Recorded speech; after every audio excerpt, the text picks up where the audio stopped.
कक्षा 12वीं के द्वितीय सत्र अर्थात सेकेंड टर्म में अंतराल पाठ्य पुस्तक से आने वाला पाठ है अपना मालवा खाव उजाड़ू सभ्यता। इस पाठ के अंदर लेखक ने बताया है कि कैसे जो है आज की सभ्यता खाव और उजाड़ू हो चुकी है, अर्थात अपना पेट भरने के लिए, अपना स्वार्थ सिद्ध करने के लिए वो सारी की सारी सभ्यता जो है क्या कर रही है, प्रकृति को नुकसान पहुंचा रही है।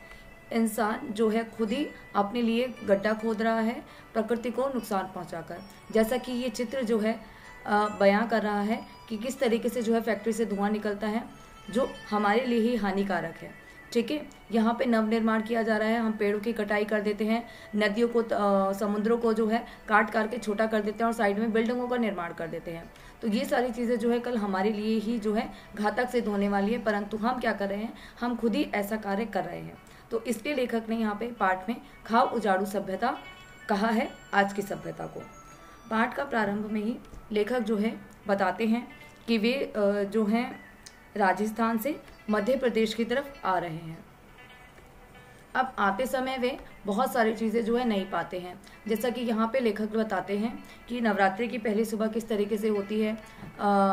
नवरात्रि की जो पहली सुबह होती है उस समय जो है हम लोग पूरे अपने घर वर को साफ़ करते हैं, मंदिर साफ़ करते हैं, पूरा मंदिर को सजा दिया जाता है। बाहर जो है बाहर जो चौखट होती है उसके ऊपर हम कुछ रंगोलियाँ वगैरह बना देते हैं। उसके बाद लेखक जो है नागदा स्टेशन पर पहुंचते हैं। नागदा स्टेशन पे उनको मीना जी मिलते हैं जो एक चाय वाले होते हैं। यहाँ पे वे जो है बातचीत करते हैं, मीना जी से समाचार जानने का प्रयास करते हैं। ठीक है, और मालवा राज्य के बारे में, मालवा जगह के बारे में वो बताते हैं।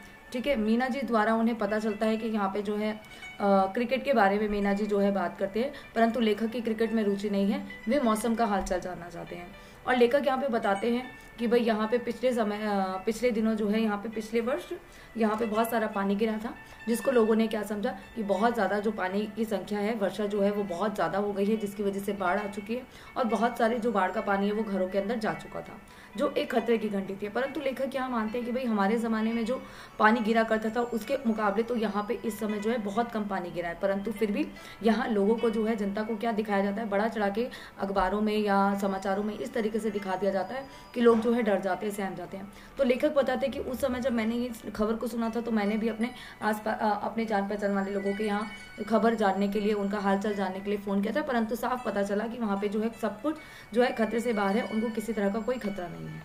ठीक है, उसके बाद लेखक जो है यहाँ पे नदियों के बारे में बताते हैं किस तरीके से जो है नदियाँ हैं। यहाँ पे शिप्रा नदी है, नर्मदा नदी है, उन नदियों के बारे में बताया जाता है। नर्मदा नदी के ऊपर जो है एक विशाल जो है राक्षसी बांध बनाया गया था, जिस बांध को बनाने के लिए वहाँ के आसपास के बहुत सारी जो है जगहों को खाली कर दिया गया था। ठीक है, तो यहाँ पर भी इस जगह को जो है इस समय यहाँ पे खाली करवा दिया गया था क्योंकि बांध बनवाना था। अब बांध बनवाने के लिए ना केवल हम प्रकृति को ही नुकसान करते, क्योंकि हमने नदी को काट कर जो है उसके ऊपर बांध बना दिया गया। तो जो नदी पहले जो है खिलखिला के चलती थी, नर्मदा नदी की बात की गई है यहाँ पे कि जो पहले बांध बनने से पहले खिलखिला के चला करती थी, परंतु बांध बनने के कारण अब वो जो है वो भी गुस्सैल रहती है, इसलिए वे भी जो है कई बार जो है गुस्से में जो है उफन पड़ती है, वो तिन करने लगती है। ठीक है, उसके बाद लेखक जो है आगे बताते हैं कि आगे जब वो जाते हैं तो बहुत सारी नदियों के बारे में वो बताते हैं। ठीक है, अब नदियों के बारे में बताते बताते वो ये बताते हैं कि ये जो जगह है मध्य प्रदेश जो है, यहाँ पे भरपूर मात्रा में पानी है और पानी के साथ साथ ही यहाँ पे क्या है, बहुत सारी जो है जगहों जो भूमि है वो बहुत ज़्यादा उपजाऊ है, तो हर जगह पे कुछ ना कुछ जो है उगता ही रहता है, उत्पन्न होता रहता है, तो खेती बाड़ी भी बहुत जगह है, इसलिए यहाँ पे जो है इस जगह को जो है यहाँ पे कहा जाता है डगडग रोटी और पक पक नीर। ठीक है, पर क्यों कहा गया है ऐसा, क्योंकि डगडग पर जो है आप यहाँ पे रहने वाला व्यक्ति अगर यहाँ पे सूखा पड़ जाए या यहाँ पे पानी की कमी हो जाए, यहाँ पे खेती बाड़ी ना हो, परंतु फिर भी यहाँ की भूमि जो है इतनी ज़्यादा उपजाऊ है कि यहाँ पे पानी की मात्रा जो है कभी भी कम नहीं हो सकती और खाने को भी भरपूर मिल जाता है, इसलिए यहाँ पे डगडग रोटी और पक पक नीर की बात कही गई है। लेखक ने अंततः बताया है कि यहाँ पे जो है पिछले वर्षों से जो है यहाँ पे वर्षा अब बहुत कम होती है, परंतु फिर भी यहाँ पे पानी में किसी भी तरीके की कोई कमी नहीं आई है, परंतु फिर भी यहाँ पे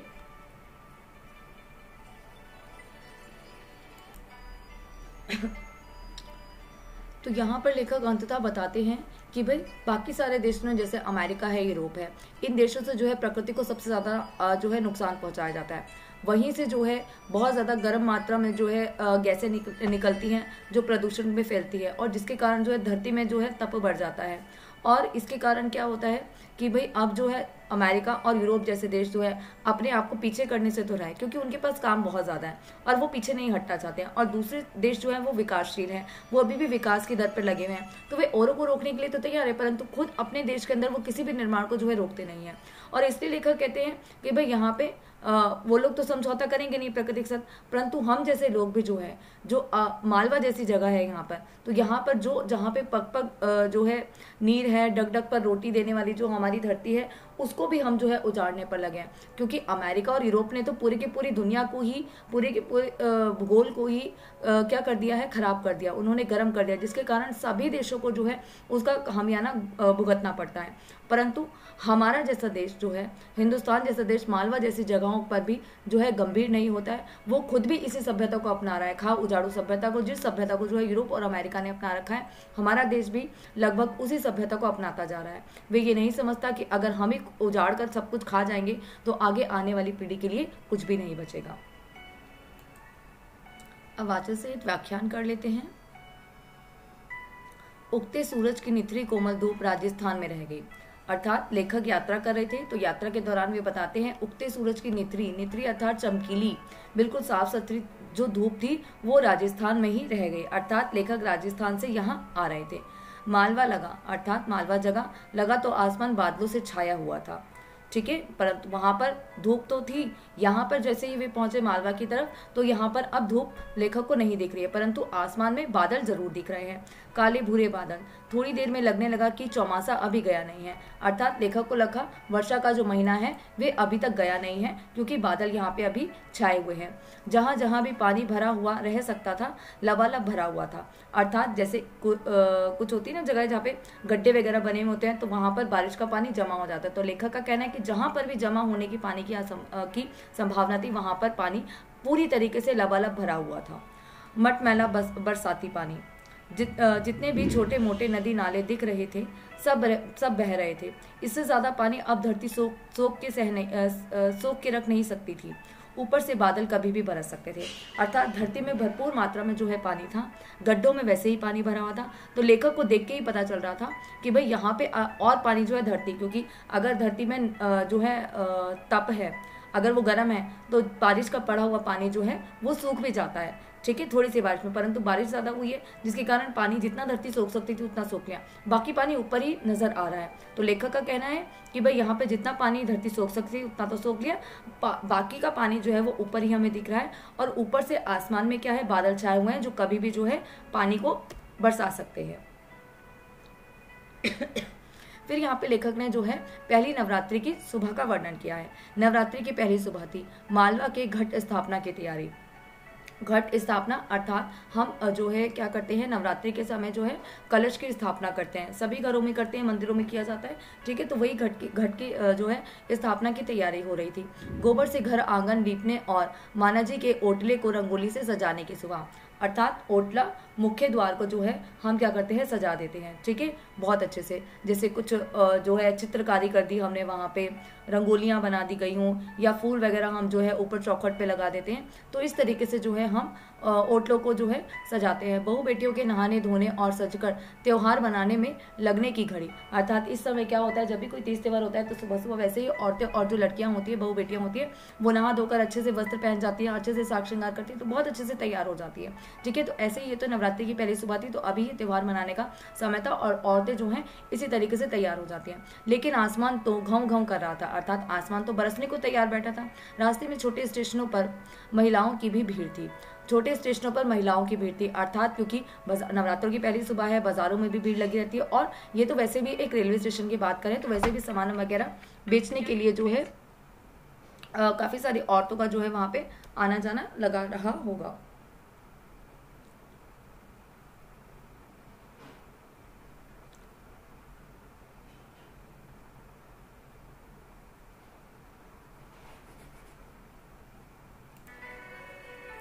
मैं अर्थात लेकर उजली चटक धूप लहलहाती ज्वार बाजरे और सोयाबीन की फसलें, पीले फूलों वाली फैलती बेलें और दमकते घर आंगन देखने आया था। तो लेखक बताते हैं कि मैं यहाँ पे क्यों आया था। तो लेखक क्या देखने आए थे, वो यहाँ की बाहर देखने आए थे, धूप देखने आए थे कि यहाँ पे चटक धूप निकली होगी, बिल्कुल साफ सुथरी धूप निकली होगी और लहराते ज्वार बाजरे और सोयाबीन की फसलें होंगी, पीले फूल। तो ये सारी चीज़ें जो है लेखक यहाँ पे देखने आए थे। लेकिन लग रहा था कि पानी तो गिर कर रहेगा, अर्थात पानी गिरेगा तो बारिश के अंदर लेखक जो है कैसे इस मौसम की जो है बाहर को वो देख पाएंगे। ऐसा नहीं कि नवरात्रि में पानी गिरते ना देखा हो, मतलब लेखक को पता है कि भाई आज ये पहली बार नहीं है। लेखक ने अपने समय में बचपन में भी जो है यहाँ पे इस तरीके के नवरात्रि के समय पे पानी को बरसते देखा है।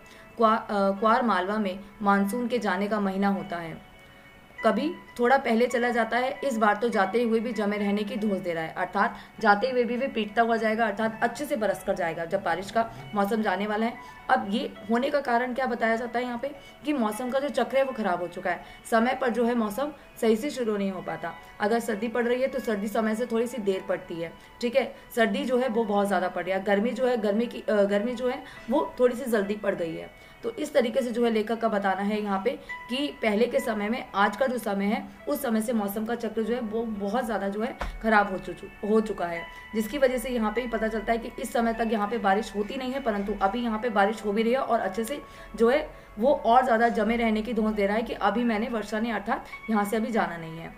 ठीक है, आगे लेखक जो है अब जो ट्रेन में बैठे थे लेखक अभी नागदा स्टेशन पर पहुंच चुके हैं। नागदा स्टेशन पर मीना जी चीनी की चाय पिलाते हैं, बिना चीनी की चाय पिलाते हैं। मीना जी यहाँ पे एक चाय वाले हैं, ठीक है, सारे जरूरी समाचार भी देते हैं। कोई रात कुआलालंपुर में भारत के हारने से दुखी थे, ठीक है, अर्थात लेखक क्रिकेट यहाँ पे मैच की बात करें कि कुआलालंपुर में भारत के हारने से मीना जी कहीं ना कहीं चिंतित है, दुखी हैं। पूछने पर ही, अर्थात लेखक ने पूछा, पूछने पर ही मौसम और खेती पर आए। हाँ, अब की बार पानी बहुत ही गिरी हो, अर्थात मीना जी ने बताया कि भाई यहाँ पर इस बार जो है पानी बहुत ज़्यादा गिरा था, किसान की हमारी सोयाबीन की फसल तो गली गई। अर्थात मीना जी बताते हैं कि किसानों का कहना है कि उनकी ज़्यादा पानी गिरने से क्या हुआ है कि खेती जो है खराब हो गई है, अर्थात सोयाबीन की जो फसल वो गल चुकी है, सोयाबीन गल चुका है अर्थात खराब हो चुका है। पर अब गेहूं चना अच्छा होएगा, अर्थात एक फसल ज़्यादा पानी गिरने से खराब हो गई है तो दूसरी जो फसलें हैं वो जिसको पानी की मात्रा ज़्यादा चाहिए होती है वो बहुत अच्छे से जो है निकलेंगी। सार में उन्होंने कहा और दुकान में लग गए, अतः सार में उन्होंने बताया कि भाई चना और गेहूं की फसल तो बहुत अच्छी हो जाएगी, और ये कहकर वो जो है दुकान में चले गए। अब दुकान में चले जाना, क्योंकि भाई यहाँ पे मीना जी हैं, वे बातचीत करते हैं, उनके पास नित्य नए जो है यहाँ पे ग्राहक आते हैं, चाय पीने के लिए लोग आते हैं, तो उनसे जो है वे वार्तालाप करते हैं, जो एक व्यापार करने का एक अच्छा तरीका भी माना जाता है कि आपको सबसे मिल बांट के रहना चाहिए। परंतु यहाँ पे मीना जी जो है वो मौसम के हालचाल या खेतीबाड़ी के हालचाल की खबर जो है देना नहीं चाहते थे, वो बात क्या करना चाहते थे, कुआलालंपुर के भारत की, मतलब क्रिकेट की वो बात करना चाहते थे। तो लेखक का यहाँ पे यही भी बताना रहा है मीना जी के माध्यम से कि भाई यहाँ पे लोगों का जो है ध्यान मौसम के हाल के ऊपर, खेतीबाड़ी के हाल के ऊपर नहीं होता, उनका ध्यान क्या है वो ऊपरी चकाचौंध की तरफ ज़्यादा रहता है, जैसे कि यहाँ पे क्रिकेट को बताया गया। चाय और भजिया उन्हें अच्छा बनवा के दिया, अर्थात मीना जी ने उनको चाय जो है लेखक को चाय और भजिया जो है अच्छी बनवा के दी। हम मियाँ बीवी मजे से खाते पीते उज्जैन पहुंचे, अर्थात लेखक अपनी पत्नी के साथ थे, तो ये दोनों अपनी बात कर रहे हैं, लेखक अपनी बात कर रहे हैं कि हम लोग खाते पीते बड़े आराम से उज्जैन तक पहुंच गए। तो अभी लेखक उज्जैन पहुंच चुके हैं।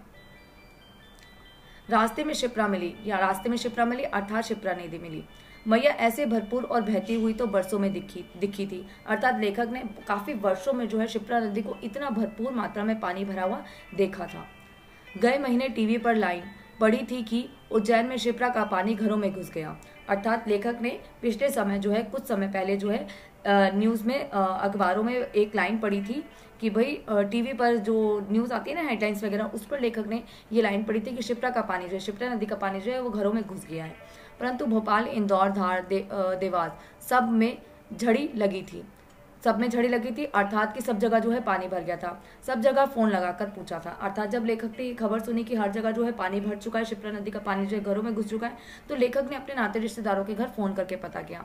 खतरा कहीं ना था, अर्थात जिन भी लोगों रिश्तेदारों के घर लेखक ने पता किया था तो खतरा कहीं भी नहीं था, लेकिन सब पुराने दिन याद आ गए थे, अर्थात उस समय से लेकर अब तक जो है लेखक को पुराने दिनों की याद आ जाती है, क्योंकि पुराने समय में ही इतना ज्यादा पानी यहाँ पे गिरा करता था। अब मालवा में वैसा पानी नहीं गिरता जैसा गिरा करता था, इसलिए पहले से पहले का औसत पानी भी गिरे तो लोगों को लगता है कि ज़्यादा गिर गया है। अर्थात पहले के समय में, लेखक का कहना है कि पहले के समय में पानी बहुत ज़्यादा अधिक मात्रा में गिरता था, परंतु आज जो है पानी थोड़ा सा भी ज़्यादा गिरता है तो लोगों को लगता है कि औसतन दर के आधार पर जो है पानी अत्यधिक मात्रा में यहाँ पे गिर गया है। अर्थात थोड़े से पानी से भी लोग जो है घबरा उठते हैं और मीडिया में इस बात को बहुत ज़्यादा उछलाकर, बहुत ज़्यादा बड़ा चढ़ाकर बताया जाता है कि पानी बहुत ज़्यादा गिरा है। परंतु लेखक इस बात को सत्य नहीं मानते, क्योंकि लेखक का मानना क्या है कि पुराने के समय जितना पानी तो अब यहाँ पे गिरता ही नहीं है। इस बार भी बरसात वही 40 इंच गिरी, कहीं ज्यादा कहीं थोड़ी कम, लेकिन लोग टीवी पर समझ में अति की बोलने लगे हैं, अर्थात बड़ा चढ़ाकर बोलने लगे हैं, कुछ ज्यादा ही बता देते हैं। उज्जैन से देवास होते हुए इंदौर जाना मालवा के आंगन में से निकलना है। कुआर की धूप हो तो भरी पूरी गर्दाई हरियाली से तबीयत झक हो जाती, लेकिन कुएं कावड़ी और तालाब तलैयों के लाबालाब भरे नदी नालों के बहते और फसलों को लहराते देखो तो क्या गजब की विपुलता और आश्वस्ति मिलती है। विपुलता, संपन्नता और आश्वस्ति, भरोसा। ठीक है, तो लेखक का क्या मानना है कि भाई पानी जब हमें ज़्यादा दिखता है यहाँ पे और फसलें जो है वो खिलखिलाती हुई हमें संपन्न दिखती हैं, प्रसन्न दिखती हैं, तो मन जो है अपने आप ही खुश हो जाता है। खूब मनाओ दशहरा दिवाली, अब की मालवो खूब पक्यो है। अर्थात मालवा में जितनी भी खेती बाड़ी होती थी, पानी होता था, वो भरपूर मात्रा में है, खेती बाड़ी भी बहुत अच्छे से हुई है, तो इसलिए लेखक का यहाँ पे कहना है कि खूब मनाओ दशहरा दिवाली, अर्थात दशहरा और दिवाली बहुत अच्छे से मनाओ, क्योंकि यहाँ पे खेती जो है वो बहुत अच्छे से हुई है और पानी की भी कोई भी कमी नहीं है। इंदौर उतरते ही गाड़ी के सामने रखते दवा को कहा कि अपने को सब नदियाँ, सारे तालाब, सारे ताल तलैया और जलाशय देखने हैं, सब पहाड़ चढ़ने हैं। लेखक ने इंदौर के स्टेशन पर उतरते ही गाड़ी से उतरते ही मतलब कह दिया कि भाई उन्हें सारी की सारी जगह देखनी है, परंतु लेखक की उम्र तो अब इतनी रह गई है। उसने मुस्कुराते हुए कहा, यहीं से, जो दवा था वहाँ पे जो व्यक्ति था उसने बोला कि भाई यहीं से ही सब कुछ देख लोगे क्या? नहीं यार, पहले माता बिठाएगा, अर्थात वो नवरात्रि की पहला दिन है, तो लेखक ने यहाँ पे बताते हैं कि भाई क्यों नहीं भाई, सबसे पहले तो हम माता को बिठाएंगे, उसके बाद जो है कहीं घूमेंगे फिरेंगे। माता तो बैठ गई, आरती भी हो गई, ताऊ जी 1 बजने वाला है। तो लेखक को यहाँ पे जवाब मिलता है कि भाई अब तो 1 बजने वाला है, मतलब क्योंकि माता की स्थापना तो हम सुबह ही करते, तो माता भी बैठ चुकी है और आरती भी हो चुकी है। ठीक है, बाद में पाया कि उम्र, अब लेखक का क्या कहना है, लेखक को अब बाद में पाया कि उम्र भी अब 70 की हो जाएगी, पहाड़ चढ़े नहीं जाएंगे, नदी नाले पार नहीं होंगे, सूखती सुनहरी घास बुलाएगी लेकिन उस पर लेटकर रगड़ा नहीं जा सकेगा। ठीक है, रड़का अर्थात लुढ़कना। लेखक क्या चाहते हैं कि पहाड़ों पे चढ़े, नदी नाली पार करें और जो है घास पर जो है लुढ़के, परंतु अब उनकी 70 की उम्र होने वाली है, तो अब इस उम्र में तो वो ये सारे कार्य नहीं कर सकते। ठीक है, मन से तो किशोर हो सकते हैं, शरीर फिर वैसा फुर्तीला, लचीला और गर्वीला नहीं हो सकता। हम मन से तो हो सकते हैं जवान, परंतु शरीर तो उतना नहीं हो सकता, उतना गर्वीला नहीं हो सकता, फुर्तीला और लचीला नहीं हो सकता कि आप नदी नाले पार कर जाओ, पहाड़ों पे चढ़ जाओ। तो ऐसा शरीर अब 70 की उम्र में तो मिलना बहुत मुश्किल है। उम्र जो ले गई उसे ले जाने दो, उसका जो है रखे, अपना जो है उसे जिए। मतलब लेखक का यहाँ जिंदा दिली एक अंदाज है कि भाई जो चला गया उसे जाने दो, अब उम्र नहीं है तो कोई बात नहीं, परंतु जितना इस उम्र में हम कर सकते हैं, जितना जी सकते हैं उतना उसे तो हम लोग जी लें। तो यहाँ पे लेखक का ये कहना है। इस त्रासदायी प्रतीति के बावजूद, इस मतलब दुखदाई, ये प्रतीति दुखदाई है कि उनकी उम्र हो चुकी है और अब वो ये सारे कार्य नहीं कर सकते हैं। तो इस प्रतीति, इस अनुभव के बावजूद 2 जगहों से नर्मदा देखी। ठीक है, अर्थात ये सब अनुभव करते करते उन्होंने 2 जगहों से नर्मदा नदी को देखा। और ओंकारेश्वर से उस पार से सामने सीमेंट कंक्रीट का विशाल राक्षसी बांध उस पर बनाया जा रहा है, शायद इसलिए वह चिड़ती और तिन फिन करती बह रही थी। अर्थात लेखक ने देखा कि भाई यहाँ पे ओंकारेश्वर के उस पार से लेखक ने देखा, और क्या देखा कि यहाँ पे नर्मदा नदी के ऊपर एक बहुत बड़ा जो है कंक्रीट का, अर्थात जो सीमेंट का जो है बहुत बड़ा सा जो है बांध बनाया जा रहा है। ठीक है, जिसकी वजह से वो क्या है कि जो नर्मदा नदी है वो तिन फिन कर रही है, मतलब वो गुस्से में जो है बह रही है। मटमैली कहीं छिछली अपने तल के पत्थर दिखाती, तो नर्मदा नदी के बारे में लेखक बताते हैं कि मटमैली सी है, छिलछिल कर रही है, मतलब जो नदी जब बह रही होती है तो वो उथल रही है, मतलब ऊपर नीचे हो रही है, तो उसमें से आवाज़ें भी आ रही हैं। और तल के अंदर, उसके जो गहराई के अंदर जो पत्थर है वो जब उछलती है, चलती है, ठीक है, बह रही है, तो उससे हमें पत्थर भी जो है दिख जाते हैं। तो लेखक बता रहे हैं कि वो छिलछिलाती हुई जब चल रही है तो उसके जो है पत्थर, जो उसके तल के अंदर जो पत्थर है वो भी दिखाई दे रहे हैं। कहीं गहरी कहीं अथाह, तो कहीं तो वो बहुत ज़्यादा है और कहीं जगह वो और भी ज़्यादा जो है गहरी है। वे बड़ी बड़ी नावें वहाँ नहीं थी। पहले के समय में जितनी बड़ी बड़ी नावें नदी के अंदर खड़ी हुआ करती थी, वैसी नावें अब वहाँ पर वो नहीं दिखें। शायद पुर में बहने से बचाकर कहीं रख दी गई हो, अर्थात बाढ़ से बचाने के लिए, पुर का अर्थ है बाढ़ से बचाने के लिए उन्हें कहीं जो है सुरक्षित स्थान पर रख दिया गया हो। किनारे पर टूटे पत्थर पड़े थे। ज्योतिर्लिंग का तीर्थ धाम वह नहीं लग रहा था। किनारे पर पत्थर पड़े थे, ज्योतिर्लिंग का तीर्थ स्थान यही माना जाता है, परंतु इस समय वे वैसा बिल्कुल भी नहीं लग रहा था। निर्माण में लगी बड़ी बड़ी मशीनें और गुर्राते ट्रक थे। वहीं थोड़ी देर कुआर की चिलचिलाती धूप मिली, लेकिन नर्मदा के बार पुर आने के निशान चारों तरफ थे, अर्थात बार बार जो नर्मदा नदी पर बाढ़ आने के जो निशान थे वो साफ के साफ दिखाई दे रहे थे। और यहाँ पर जो है आसपास पुल का निर्माण बांध का निर्माण करने के लिए जो वहाँ पे मशीनें थी, बड़े बड़े जो ट्रक थे, उनकी आवाज़ें ज़्यादा आ रही थी। तीर्थ स्थान ये जो है अभी किसी भी तरीके से नहीं लग रहा था। बावजूद इतने बांधों के नर्मदा में अब भी खूब पानी और गति थी, मतलब इतने सारे बांध बन जाने के बावजूद भी पानी काट दिया गया नदी का, परंतु फिर भी जो है नदी में भरपूर पानी लेखक को देखने को मिला।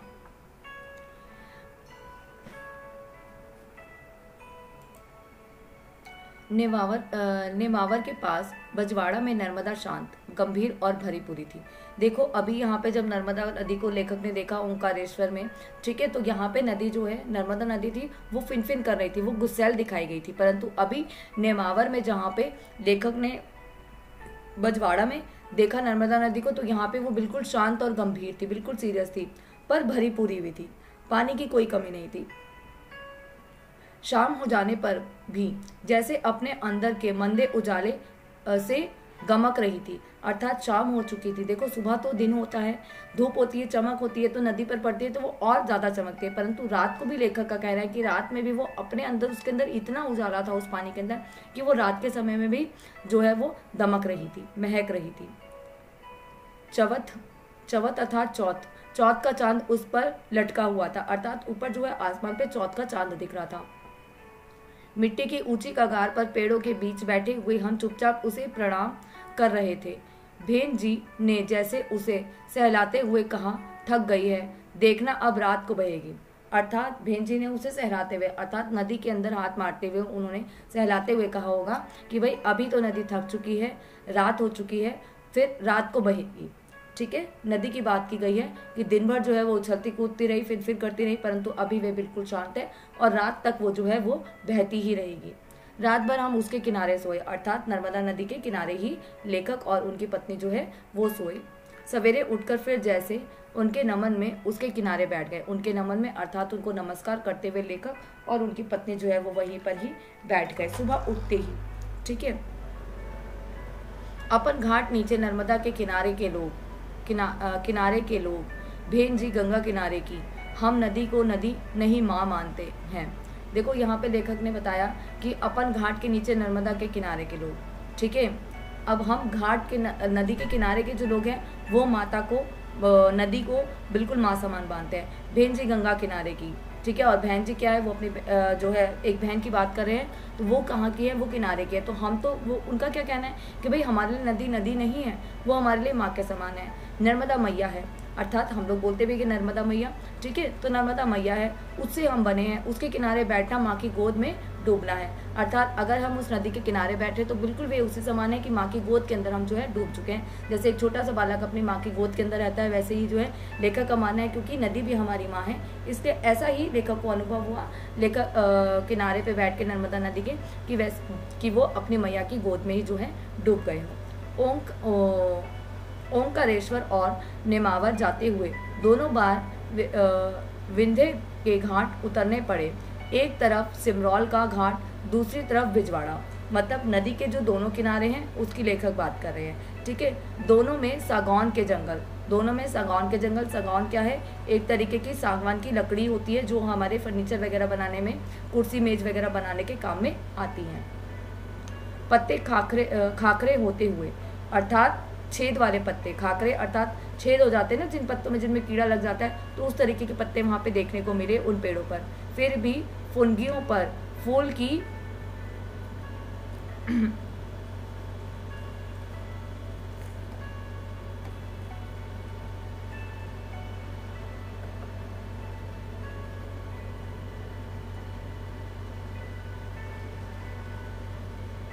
फूल के झल्ले, अर्थात लेखक का क्या कहना है कि उनकी फुनगियों पर, अच्छा पेड़ का जो ऊपरी भाग होता है, फुनगियों का अर्थ अर्थात पेड़ का ऊपरी भाग जो है, तो उसके ऊपर जो है फूल के गुच्छे जो है वो बहुत सारे देखने को मिले। सिमरौल के बीच से चौरल खूब बहती हुई दिखी, चौरल भी नदी है, ठीक है, सिमरौल के बीच जो है चौरल भी खूब बहती हुई दिखी। नदी जो है वो लेखक को खूब बहती हुई दिखी, अर्थात उसमें भी पानी की मात्रा बहुत ज़्यादा थी।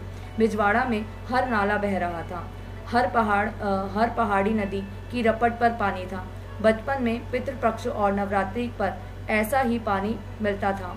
अर्थात लेखक का क्या बताना है कि यहाँ पे जो है ढलानों पर, नदी नालों में, सब में जो है पानी अच्छे से भरा हुआ था, और इतना ही पानी पितृपक्ष और नवरात्रों के समय जो है, हमको बचपन के समय में भी यहाँ पे इतना पानी देखने को मिलता था। पहाड़ों के सीने में कितने स्रोत है, सब बहे तो नीचे की काली मिट्टी खूब उमग फल फूल और अन्न देती है। अर्थात यहाँ पे पहाड़ों के सीने से मतलब पहाड़ों से जो जो झीलें वगैरह निकलती है ना, ठीक है, पानी जो निकलता है नदी के समान पहाड़ों में से जो निकल कर आता है वो ज़मीन पर पड़ता है, तो ज़मीन जो है वो नमी हो जाती है, उस ज़मीन के अंदर पानी पड़ जाता है। तो पानी पड़ने से क्या होता है, जो काली मिट्टी होती है वो और ज़्यादा जो है, उसी ज़मीन की बात करें वहाँ पे जो काली मिट्टी है वो और ज़्यादा उपजाऊ हो जाती है, तो वो एक अच्छी फसल का जो है निर्माण करती है। तो लेखक का कहना है कि पहाड़ों के सीने से जो पानी का स्रोत जो है, जो पानी जो है वो नीचे गिरता है, वो भूमि को जो है वो और ज़्यादा उपजाऊ कर देता है, और वे फल फूल और अन्न और भी अच्छा देती है।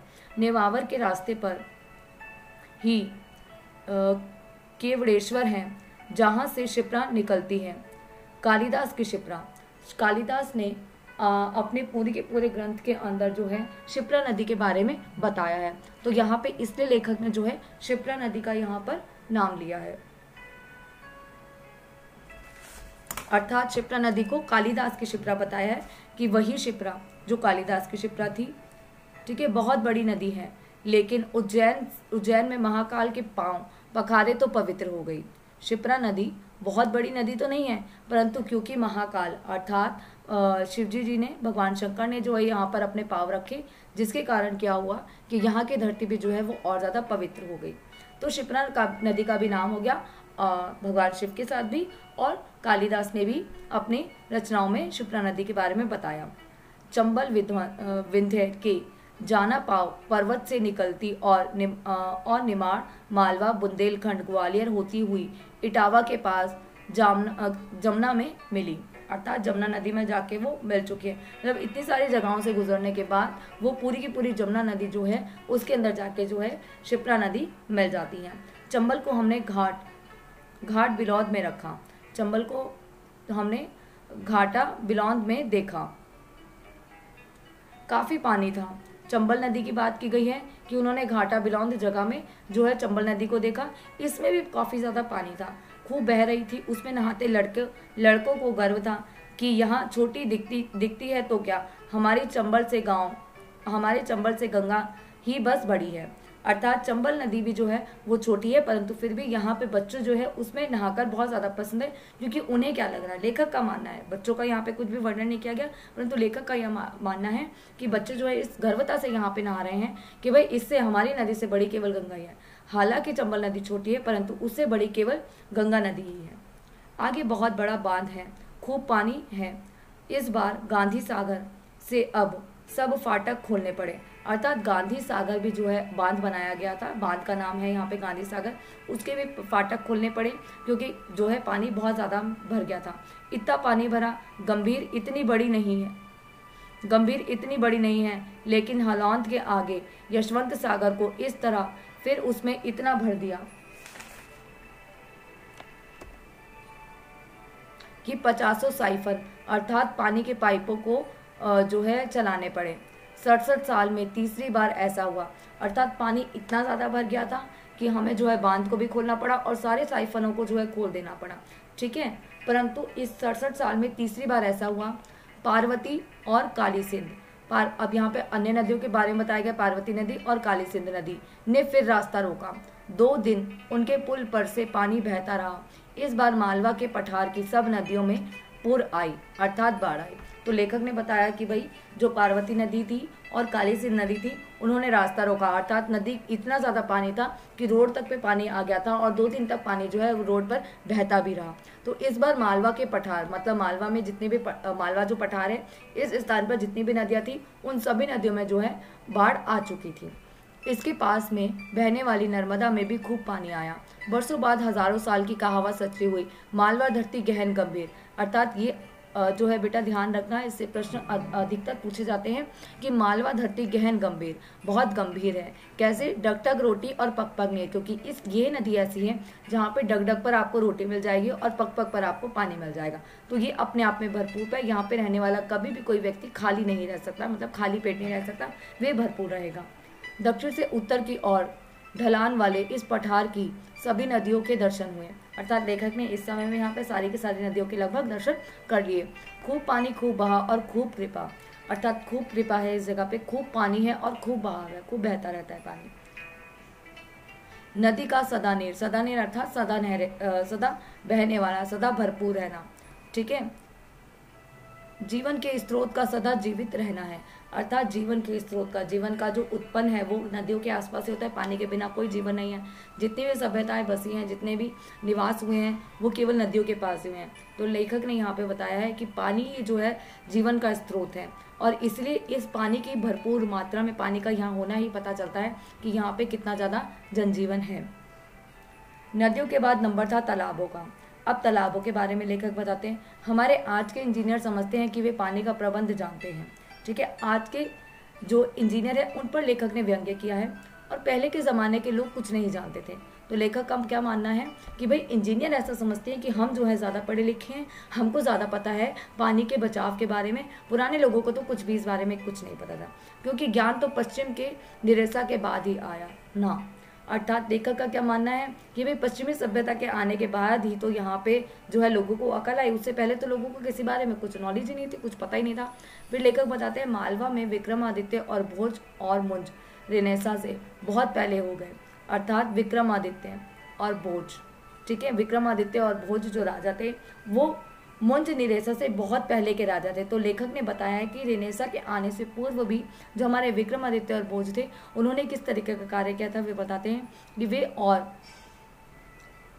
मालवा के सब राजा जानते थे कि इस पठार पर पानी को रोक के रखना होगा। सबने तालाब बनवाए, बड़ी बड़ी बावड़ियाँ बनवाई ताकि बरसात का पानी रुका रहे और धरती के गर्भ में पानी को जीवित रख सके। अर्थात लेखक ने बताया कि भाई पहले के राजाओं ने भी यहाँ पे बावड़ियाँ बनवाई थी, तालाब जो है खुदवा के पहले से ही बनवा के रख देते थे कि ताकि बारिश का पानी जो भी आए वो इसके अंदर हम जो है बचा कर रख सके, धरती के गर्भ में पानी को जीवित रख सके। हमारे आज के नियोजकों अर्थात हमारे आज के जो काम करने वाले जो इंजीनियर हैं, तालाबों को गाद से भर जाने दिया और ज़मीन का पानी को पाताल से निकाल लिया, ठीक है। ज़मीन के अंदर जो पानी था उसको तो निकाल लिया, और ऊपर जो तालाब वगैरह हमने पानी को जो है बचाव के लिए जो बना रखे थे, उन तालाबों को उन्होंने गाद से, गंद से जो है वो भर दिया। कूड़ा करकट डाल के उस सारी की सारी जगहों को, तालाबों को हमने भर दिया। अर्थात वही तालाब अगर ये इस्तेमाल करते तो ज़मीन को खोद कर निकाल के हमें पानी को नहीं निकालने की आवश्यकता पड़ती, परंतु उन्होंने क्या है गड्ढों को कूड़े करकट के लिए इस्तेमाल किया, तालाब के गड्ढों को, और पानी को जो है ज़मीन में से निकाला। लेकिन इस बार बिलावली भर गया है, पिपलाया पाला भर गया है, सिरपुर में लबालब पानी है, और यशवंत सागर के सभी साइफन तो चल ही रहे थे। फिर भी इंदौर की खान और सरस्वती नदियों में उतना पानी नहीं है जितना कभी की मैं नहाया हूँ और नाव पर सैर की है। अर्थात लेखक यहाँ पे बताते हैं कि भाई आज भी यहाँ पे भरपूर पानी है, परंतु जिस पानी में इन्होंने नाव चलाई है, अपने बचपन के समय की बात करें, जितने पानी में ये पहले बचपन में नहाए हैं उतना पानी तो यहाँ पर आज है ही नहीं। हाथी पल्ला का नाम इसलिए है कि कभी वहाँ पर नदी को पार करने के लिए हाथी पर बैठना पड़ता था। चंद्रभागा पुल के नीचे उतना पानी रहा करता था जितना महाराष्ट्र में चंद्रभागा नदी में। इंदौर के बीच से निकलने और मिलने वाली ये नदियाँ कभी उसे हरा भरा गुलजार रखती थी, गुलजार अर्थात फला फूला रखती थी, आज के सड़े नालों में बदल गई थी। परंतु अब क्या है, पुराने के समय में जो नदियाँ फला फूला करती थी, बहुत अच्छी खिलखिलाती दिखा करती थी, उन नदियों में आज क्या है, कूड़ा करकट पड़ा है, क्योंकि आज की सभ्यता ने उसका जो है, उसकी जो प्रमुखता है उसको नष्ट कर दिया है और उसे कूड़ा करकट से भरकर अपना, वही बात है यहाँ पे, खाऊ झाड़ू सभ्यता है, खाने के लिए उजाड़ती जा रही है। तो जो चीज़ सही है उसको भी वो बिगाड़ती जा रही है।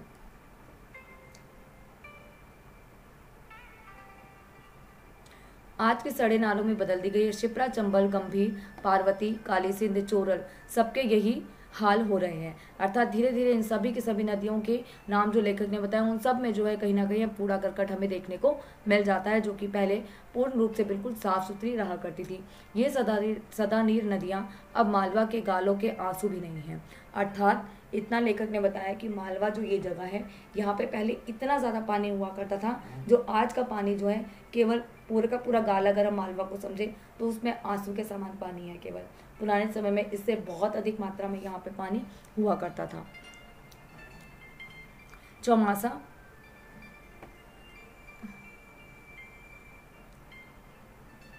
चौमासा में चलती है, बाकी के महीनों में बरसाती के नालों का पानी ढोती है, बस्तियों के पानी का पानी जो है वो ढोती है।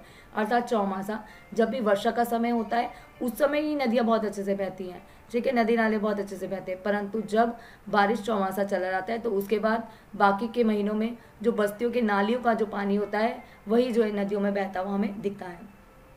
नदियों ने सभ्यता को जन्म दिया। हमारी आज की सभ्यता इन नदियों को अपने गंदे पानी और नाले बना रही है। इस साल मालवा में सामान्य बारिश से 5 इंच ज़्यादा पानी गिरा है और इतने में ही नदी नाले, तालाब, बावड़ियाँ और कुएं चैतन्य हो गए, अर्थात भर चुके हैं अच्छी तरह से, ठीक है। पानी बहुत कम गिरा है, पुरानी मात्रा में केवल 35 इंच पानी गिरा है और इसलिए भी इतना कम पानी गिरने के बाद भी यहाँ पे सारे नदी नाले जो है वो भर चुके हैं पानी से, ठीक है। अपने पहले अखबार नई दुनिया की लाइब्रेरी में अब भी पानी का सन 1878 के रिकॉर्ड मौजूद हैं। 128 साल की, लेखक ने यहाँ पे पुराने रिकॉर्ड के बारे में बताया है, 128 साल की यह जानकारी ही आँख खोलने के लिए काफ़ी है कि इसमें एक साल ही था 1899 का, जब मालवा में सिर्फ 15.75 इंच पानी गिरा था। अर्थात केवल 128 साल में केवल एक ही साल ऐसा आया था जिसमें इतना कम पानी गिरा था, अन्यथा उसके अलावा हमेशा ही यहाँ पे पानी भरपूर मात्रा में गिरा है, बारिश का पानी। लोग के यही 56 का काल मानते हैं, लोक में यही 56 का काल माना जाता है। 56 अर्थात 1956 का काल, ठीक है, 1856 का काल। लेकिन राजस्थान में ठेठ मारवाड़ से अब भी लोग यहीं आए हैं और कहते हैं कि तब भी खाने और पीने को काफ़ी था। अर्थात 15 इंच लगभग 15 इंच जब बारिश हुई थी उस समय पानी बहुत कम मात्रा में, मतलब 128 साल में केवल एक ही साल ऐसा था जिसमें इतना कम पानी गिरा था, परंतु फिर भी लोगों का क्या कहना है कि उस समय भी भरपूर मात्रा में यहाँ पे खाने पीने को पानी था। इन 128 साल में एक ही साल अतिवृष्टि था। अतिवृष्टि अर्थात अधिक वर्षा में कम होना। सन 1973 में 77 इंच पानी गिरा था, ठीक है,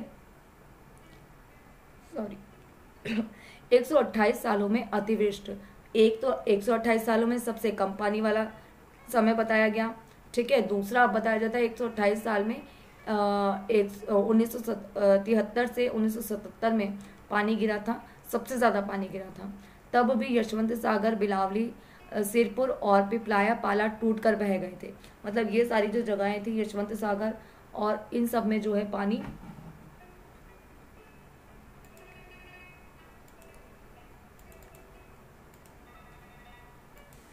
बहुत ज़्यादा गिरा था, क्योंकि 77 इंच पानी गिरा था यहाँ पे। अब 77 इंच पानी अगर गिर रहा है, कहाँ पे 35 इंच पानी को ही बहुत अधिक मान लिया जाता है, परंतु 77 इंच पानी जब गिरा है तब भी क्या हुआ था, केवल बांध जो है ऊपर से जो पुल वगैरह थे वही सब टूटे थे और पानी भरपूर मात्रा में वहां पे भरना ही था।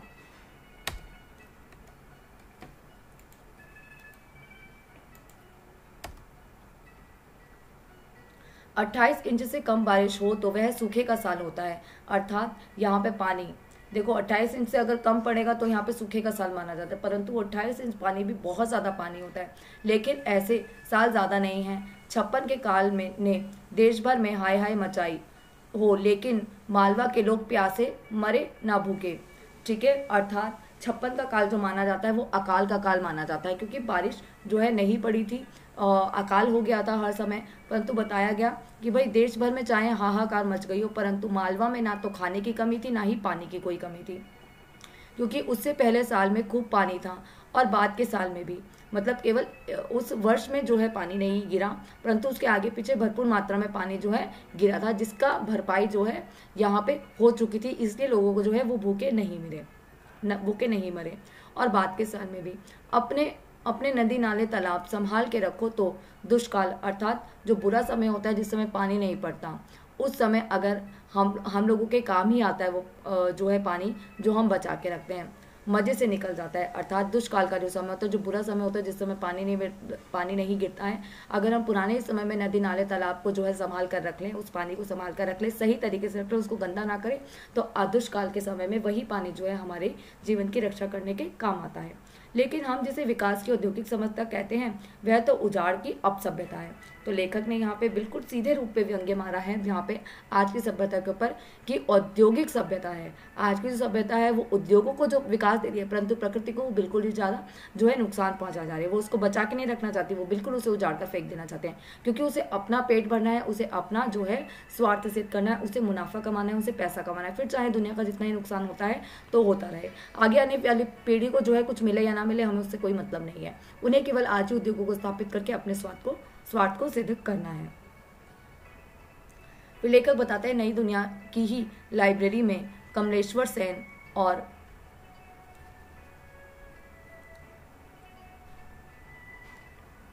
अशोक जोशी ने धरती के वातावरण को गर्म करने वाली इस घाव उजाड़ सभ्यता की जो कतरने निकाली थी, वे बताने को काफी हैं कि मालवा धरती गहन गंभीर क्यों नहीं है और क्यों डगडग रोटी पक पक नीर नहीं है। अर्थात पुराने समय में ये जो कमलेश सेन और यहाँ पर लेखक ने दो व्यक्तियों के नाम बताए, कमलेश सेन और अशोक जोशी। ठीक है, इन्होंने क्या किया था, पुराने समय के सारे रिकॉर्ड निकाल के रख दिए कि खाओ उजाड़ू सभ्यता यहाँ की बन चुकी है, और जिस हम स्थान को, मालवा को डगडग रोटी और पकपक नीर कहा करते थे, वे आज क्यों नहीं है। तो पुरानी कतरनों से, अर्थात अखबार के जो पुराने वो होते ना, कतरने काट के रख देते हैं किसी खबर के आधार पे, उसको रिकॉर्ड मेंटेन करने के लिए, ठीक है, ताकि हमारे पास रिकॉर्ड है। तो उन कतरनों को निकाल के देखा गया और पता चलता है कि अब क्यों है हम मालवा को डगडग रोटी और पकपक नीर नहीं कह रहे हैं। क्यों हमारे समुद्रों का पानी जो है वो गर्म हो रहा है। पुराने समय में ठंडा रहता था, परंतु आज गर्म है। क्यों गर्म है? क्यों हमारी धरती के ध्रुवों पर जमी बर्फ पिघल रही है। अर्थात ध्रुवों पर जो बर्फ होती है वो पिघलती नहीं थी, जमी रहा करती थी। वो आज तो ध्रुवों की जो बर्फ है वो भी पिघल कर जो है पानी की तरह नीचे गिर रही है। क्यों हमारे मौसमों का चक्र बिगड़ चुका है। क्यों लद्दाख में बर्फ की बजाय पानी गिरा। क्यों बाड़मेर के गांव डूब गए। क्यों यूरोप और अमेरिका में इतनी गर्मी पड़ रही है। अर्थात इसका उत्तर यहाँ पर है हमारे पास कि क्यों इतनी सारी जगह हो रहा है, क्यों जो है यहाँ पे तप बढ़ रहा है धरती के अंदर और सारी बर्फ जो है वो पिघलती जा रही है, क्यों मौसमों का चक्र खराब हो रहा है। तो इसका उत्तर यहाँ पे दिया गया है, क्योंकि वातावरण को गर्म करने वाली कार्बन डाइऑक्साइड गैसों ने मिलकर धरती के तापमान को 3 डिग्री सेल्सियस बढ़ा दिया है। मतलब 3 डिग्री सेल्सियस बहुत ज़्यादा होता है, जिसने जो है धरती के तप को जो है तापमान को बहुत ज़्यादा बढ़ा दिया, जिसके कारण जो है मौसमों का चक्र खराब हो चुका है और बर्फ़ जो है वो पिघलने लगती है। ये गैसें सबसे ज़्यादा, और ये जो कार्बन डाइऑक्साइड जो गैसें होती हैं ये जो निकल रही हैं सबसे ज़्यादा कहाँ से निकल रही हैं, यहाँ पे यूरोप से और अमेरिका में, क्योंकि बहुत बहुत बड़े बड़े उद्योग और बड़ी बड़ी जो फैक्ट्रियां हैं वो अमेरिका और यूरोप में ही हैं, जो सीधा का सीधा प्रकृति को जो है नुकसान पहुंचा रही हैं। तो विकसित देशों से निकलने वाले जो विकसित हो चुके हैं, और विकसित कैसे हुए हैं, बड़े बड़े उद्योग उन्होंने जो है वहाँ पर स्थापित कर लिए हैं, जिसके कारण यहाँ पर जो है ये स्थिति यहाँ पे यूरोप की बन चुकी है। और अमेरिका की जिन्होंने जो विकसित हो चुके हैं वो इसी से विकसित हुए हैं, क्योंकि बड़ी बड़ी फैक्ट्री उन्होंने लगा ली, काम धंधे वहाँ पे शुरू कर दिए, प्रकृति को उन्होंने नुकसान पहुँचा दिया। ठीक है, अब अन्य देश जो है यही कार्य पर करेंगे। ठीक है, तो अन्य देशों पे तो रोक लग जाएगी, परंतु अमेरिका और यूरोप इस धंधे से रुकना नहीं चाहता, क्योंकि अगर आज वो रुक जाता है तो और जो विकासशील देश है वो विकसित हो जाएंगे और इन देशों को पीछे आ जाना पड़ेगा, इसलिए वे जो है रुकना भी नहीं चाहते। तो लेखक ने सीधा बता दिया यहाँ पर कि अमेरिका और यूरोप के जो विकसित देश है वे इन गैस, सबसे ज़्यादा गैसें जो है इन्हीं यहाँ से निकलती है, और इसी के कारण जो है धरती का तापमान जो है वो बढ़ता जा रहा है। अमेरिका इन्हें रोकने को तैयार नहीं है, वह नहीं मानता कि धरती के वातावरण को गर्म होने से सब गड़बड़ी हो रही है। अमेरिका की घोषणा है कि वह अपने खाऊ उजाड़ा जीवन पद्धति के साथ कोई भी समझौता नहीं करेगा। मतलब अमेरिका का क्या कहना है कि भाई हम तो खाने के लिए उजाड़ते रहेंगे सभ्यता को, और इस पद्धति को हम छोड़ेंगे नहीं। हम समझौता नहीं कर सकते इस बात से कि भाई आगे आने वाली पीढ़ी के लिए हमारे लिए कुछ बचे ना, हमें तो उजाड़ के आज ही खत्म कर देना, और हम इस पद्धति से जो है पीछे नहीं हटने वाले। लेकिन हम अपने मालवा की गहन गंभीर और पग पग नीर डग डग नीर रोटी देने वाली धरती को उजाड़ने में लगे हुए हैं। हम अपने जीवन पद्धति को क्या समझते हैं? अर्थात लेखक अमेरिका पर तो व्यंग्य करते हैं कि भाई उन्होंने तो ऐसा कर लिया, वो तो विकसित देश हो चुके हैं, परंतु आज हम भी तो इसी तरीके की जो है कार्य करें, हम भी तो संतुलन नहीं बिठा पा रहे ना इन सब चीज़ों में। क्यों हम जो है पुरानी जो चीज़ें बची हुई हैं, हमारे नदी नाले जो है हम उन्हीं का इस्तेमाल क्यों नहीं करते? हम क्यों उन्हें जो है गाद से भरते जा रहे हैं, कूड़े करकट से भरते जा रहे हैं? हम उन्हें भी तो बचा के रख सकते हैं। तो लेखक का भी क्या कहना है कि हम उनके बारे में तो बातें करें, अमेरिका यूरोप जैसे देशों के बारे में, परंतु हम खुद भी कहाँ, जैसे मालवा जैसी गंभीर जो जगह है जो अपने आप में भरपूर है, हम उसको भी तो बचाने का कोई ज़्यादा प्रयास नहीं करें। हम सारे नदी नालों को, हिंदुस्तान के सबको जो है खराब करते ही जा रहे हैं।